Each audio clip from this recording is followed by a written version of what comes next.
Coffee. I'm ready to go. If I lose my voice, I'd like to start with a little prayer. Almighty God, give thanks for everything that you are, everything that you've done for us. Your son Jesus, all the things that you bless us with each and every day, all the challenges and trials and tribulations you give us every single day. Everything is a gift. Ask that you be with me today as I try and speak words of wisdom inspired by you, be with the congregation and be with the city of Ames and the whole world as we try and figure out your goals for our lives, our children's lives, our world and our community, and just help us be the best people that we can be to each other and to you. Amen. All right. So, if you remember last year I talked a little about soil erosion. Sorry, and this isn't about soil erosion today. I found a new topic, but I can't get too far away from the fact that I'm a farm. I still feel a farm boy. I grew up all my years on a farm, then spent quite a bit of time thinking that's what I wanted to do. But now, I've been living in Fort Collins and now the city of Ames for the last 25 years of my life, and really I am not a farm boy anymore. I'm starting to have city views on things, and so this is kind of where it's going. We've had a lot of the society as a whole continues to have contentious topics, and how do we become God's people to each other and relate to each other and show each other the love that Jesus wanted to show and the compassion and understanding. But we still have different problems. This is, if you haven't been paying attention, the state of Iowa this last year said in their most recent session said, what is it, Story County, Johnson County, and Blackhawk County? The three Regents universities, we now need to change. We can no longer pick our county supervisors based on what we were just doing popular votes, what we were doing. Now we got to go back to, now we need to go to awards because they're concerned that the voices of the rural constituents, those people who aren't living in the city and, have different concerns about, secondary roads, gravel roads, maintenance, those septic systems, other things, those concerns weren't being heard, which is true. I still pay attention to a lot of the things going on at my parents' farm and the taxes going on up there. We had to pay taxes to do our ditch assessments, do our improvements for our land and everything. And and this continues to get brought up in water this morning. Had just a little discussion about watering our lawns. City of Des Moines Des Moines residents can't water their lawns. They're trying to conserve water, mainly because we're having some water quality issues. And there's a report coming out that says things that water quality scientists, things that I do in my regular job, realize, we have to figure out a way to work together as rural, urban, the different parts of our society, and come together on some consensus on how to deal with things like clean water, providing enough clean water that's suitable for drinking, and avoiding all the treatment costs and extending the treatment capacities of the nitrate removal systems that we've got. That's a lot of things that's starting to be a lot of things to unpack, and we haven't even gotten to the good stuff yet. So this is me again going like, I've been given, I'm not sure. I'm on the focus team. It's the question of Aaron's gone. Who are we gonna help? Who's gonna help out? And everyone else kind of sits there and it's like, okay, I can do it again. So luckily, I was exploring another couple topics today. Today we're going to talk a little bit about, we're talking about water quality, some of the water quality issues, rural, urban issues, and hopefully I'm going to add some context to the way, to biblical times, the events that were transpiring in the Bible, and try and add my insights as to what some new realizations I've had. Like, oh, this is how the Israelites related to their neighbors. This is how the kingdom of Judah related to its neighbors, and those kind of things. So, all right. One of the things that I found, I was just searching through lost cities of the Bible. You can find it on the Smithsonian Channel. They went out to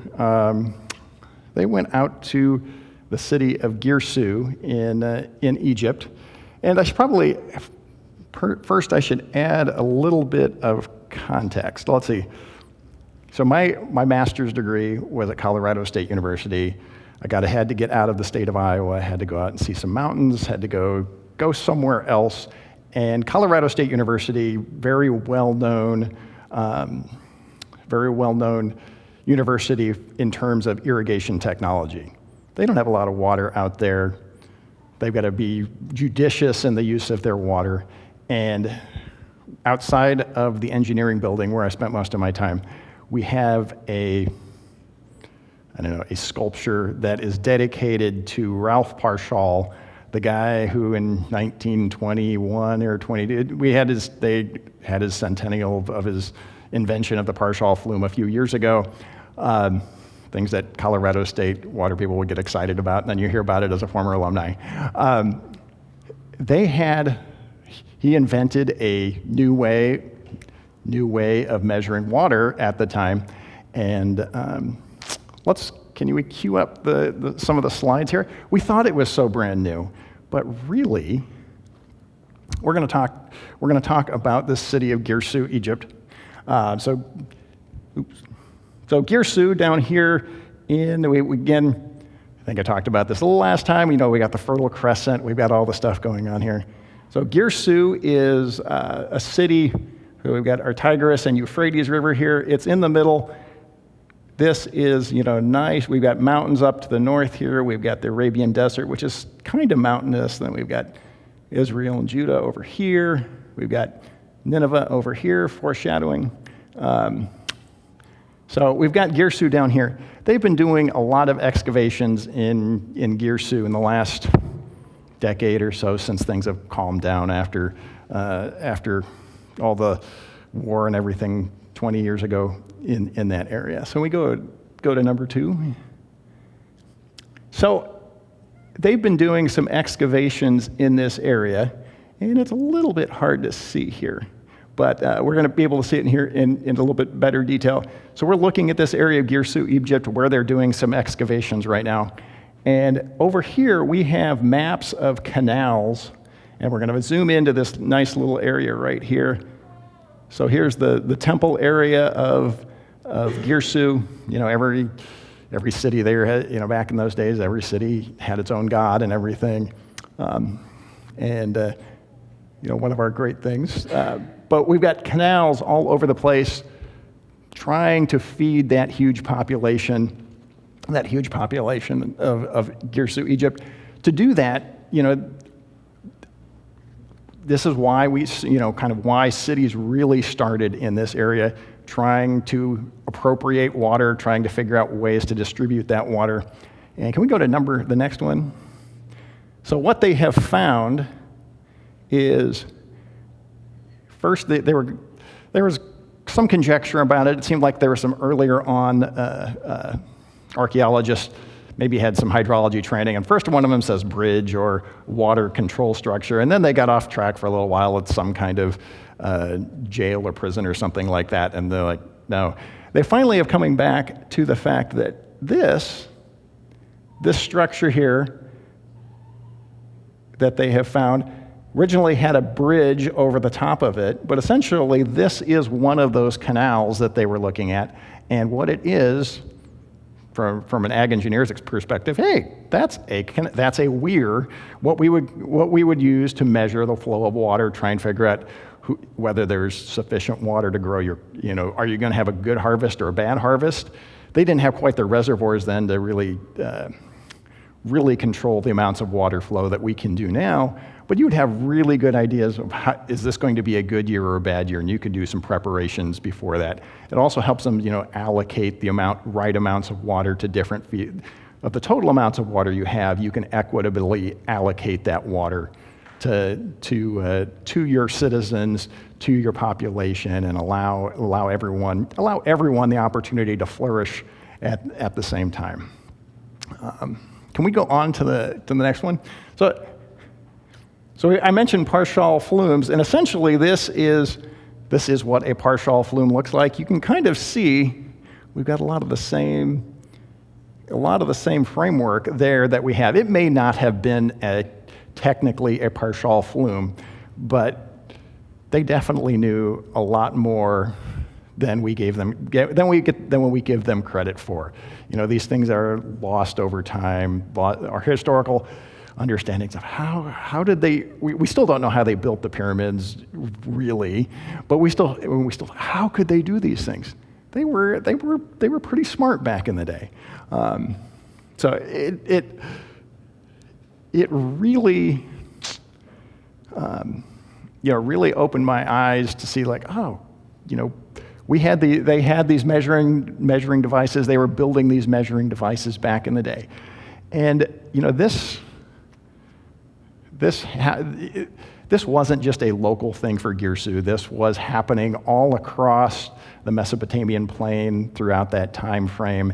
All of these cities were developing these structures for distributing water. We're continuing to have more and more understandings on the magnitude of water transfer in that Mesopotamian plain, how they were administering things. And generally, that's one of the reasons we have cities, is to do some of these big, complicated tasks of administering large things that don't work well when you're in small communities where you need to start having people whose jobs are dedicated to doing this kind of administration, this kind of maintenance. Creates some tensions. Can we go on to the next one? So we're getting into where it led me at the end. So this wasn't just in Babylon. This wasn't just in Girsu. This wasn't just in that area. This is a tablet from Nineveh, our famous city of Nineveh. Nineveh was also a city. We've heard about Nineveh from many other things, but it was the capital at the time of the Assyrian Empire. Hated enemies, or pretty much everyone in Mesopotamia. Nobody really liked them. They were mean, warlike. I won't say all the things that they used to do to the people they defeated in battle, but really not the nicest people. But especially if you lost a war against them. Can we go on to the next one? So, I should have said that those blue lines in there. Those were canals that are depicted in one of the cuneiform of Nineveh there. So now we can go on to the next one. So here we've got a very poorly projected map of the city of Nineveh. Nineveh is here. We've got the Tigris River. It's at the junction of a couple different rivers. So Nineveh, just like Babylon, just like Ur, just like Girsu, a city of irrigation. We've got irrigation canals coming in from the north, from the mountainous areas up here, and then it starts getting down into the Tigris-Euphrates plain as you go to the south here. But again, another city built upon irrigation. huge population. 120,000 or so is what is the population that is given in the Bible there. It had a little bit different irrigation system than the Mesopotamia, the lower Girsu, Babylonia area. Can we show some of the next ones? They've been doing some excavations in here, and they've been able, they're finding the canals, but essentially they were close enough to the mountains that they were doing cross-boundary water diversions 3 to 4,000 years ago. Fairly complicated things that what did the Romans do? This is well before the Romans time frame. So we have some areas here where they've got, canalized rivers. I'm not sure how we say that. How you say that appropriate without making them sound like cannibals. But canalized. Okay. But essentially, they had tunnels. And can we go on to show the next slide here? They've been excavating out tunnels with access ways, and the next one. And you can still see the remains of many of these canals where they used to, for hundreds and hundreds, probably even thousands of years, they were transferring water into the city and the surrounding areas to make that area prosperous.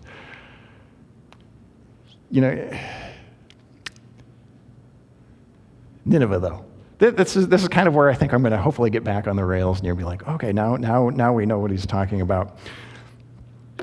Nineveh, just like all these other big urban cities, had definitely a different way of life. We said there were the Assyrians. The Assyrians are very, very warlike, very retributional, very probably difficult to deal with. You're not going to have. They weren't who you'd want to sit down with, and had generally who you'd want to sit down, and you're not picking them out as your dinner companions, someone to invite over for dinner. Nineveh, though, was a city of God's people. This is where Jonah, our friend Jonah. That's where that's generally how we remember Nineveh. That's the city where Jonah got sent. I didn't know this, though, that Nineveh's name in Assyrian is actually like fish city. So it's kind of weird that Nineveh, is where Jonah gets sent. Can we pull up our scripture? So all right, and I'll do a little bit of Jonah. So maybe I'll say I got ahead of myself. Sorry, because we aren't into destruction yet.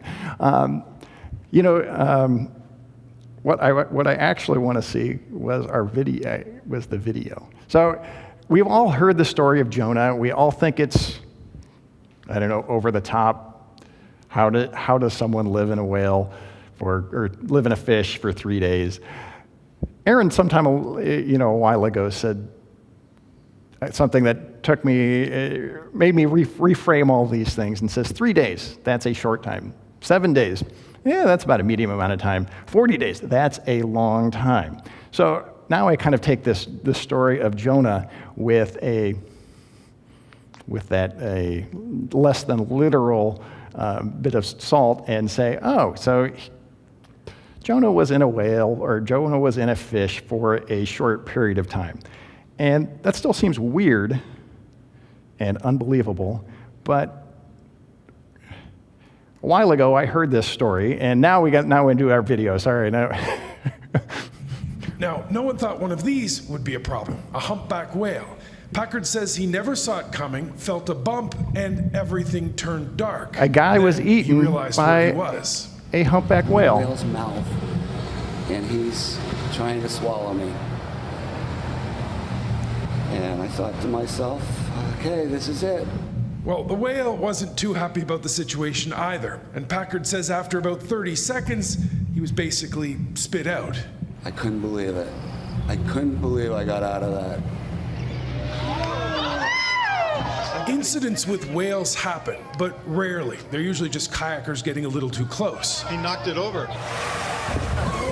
There was a case in November in California where a kayaker ended up for a moment in a mouth. This is how it looked for that kayaker.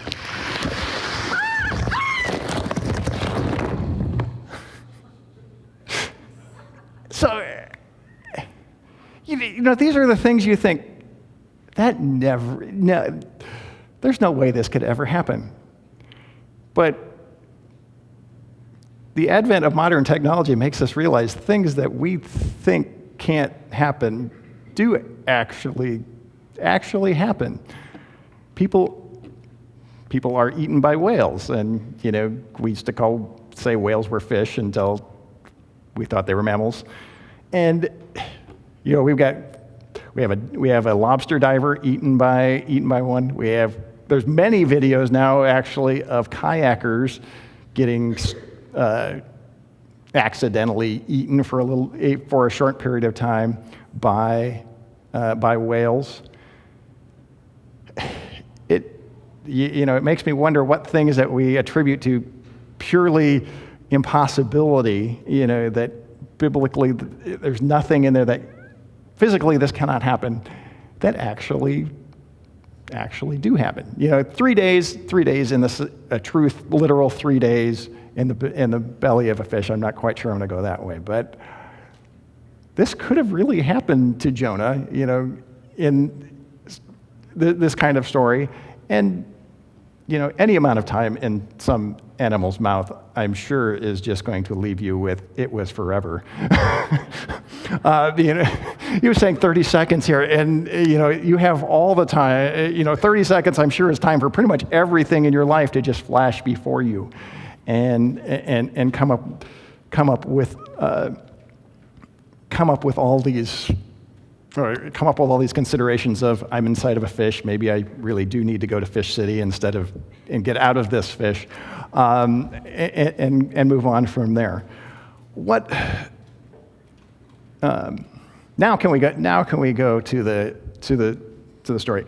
We know generally, we remember all generally the story of Jonah and the whale, or Jonah and the fish, and being spit out, and then Jonah's trying to run away. This is one of my favorite stories growing up, and finally heeding God's will.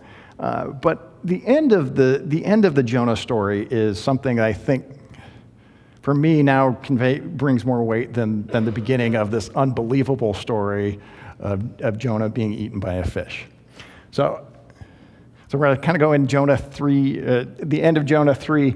When God saw what they did and how they turned from their evil ways, he relented and did not bring on them the destruction he had threatened.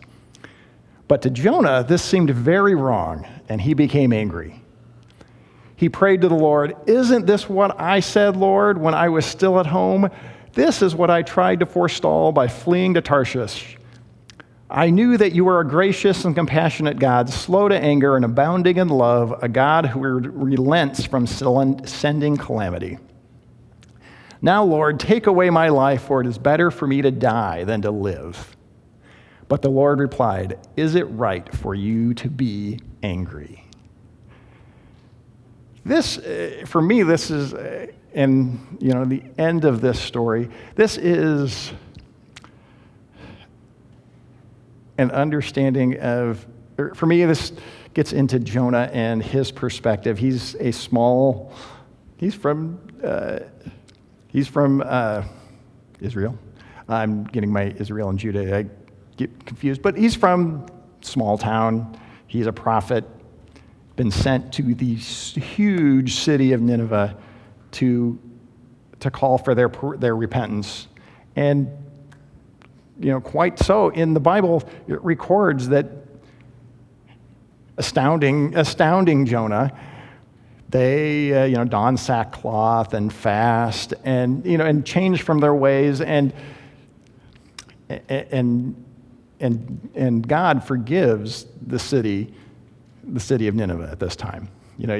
Jonah then goes out and sits out and waits to see what happens. Jonah is really concerned about his reputation. I said all this stuff that Nineveh is going to be destroyed, and you sent me up here, and now it's not going to happen. You're not going to destroy the evil Ninevites. You're not going to destroy the evil Assyrians. They do all these evil things, and just because they turn around and believe in you, and God says, yes, that is who I am. I'm a forgiving, merciful God. The story, then Jonah, love him, can't get over this difference and sit with his enemies and see them as, I think, see them as people, or as people worthy of God's grace. And we see a lot of this throughout the Old Testament is God just for the Israelites, or is God for the whole world? And this is one of those great stories that says God is, in the Old Testament, it says God is for the whole world, not just for his chosen people to bring out the message, but not only for them. Continuing on, though, it gets a little weird. Nahum, a couple books later, Nineveh, century on, goes back to its ways, and God destroys Nineveh. But I see those as two separate things. Those were not the same generation even of Ninevites that turned their lives around, turned themselves around, and started to have an understanding, or at least of what they needed to do. This story to me helps me try and think of some of the differences. I know Jonah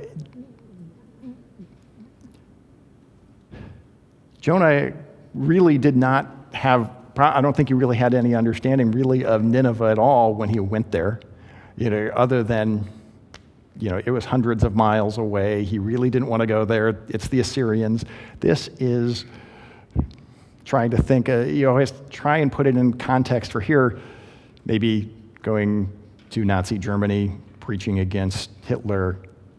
Would have that been a good thing to be doing right now? Or maybe, if you're trying to if you're sent as a prophet to Russia and trying to speak against the war that's happening in Ukraine, these are, I would say, more relevant circumstances to what Jonah was experiencing during that time. You think you're going to go there, and you think you're going to die. They're probably going to kill you for the message that you're sending. I can definitely see Jonah's reticence. I also see his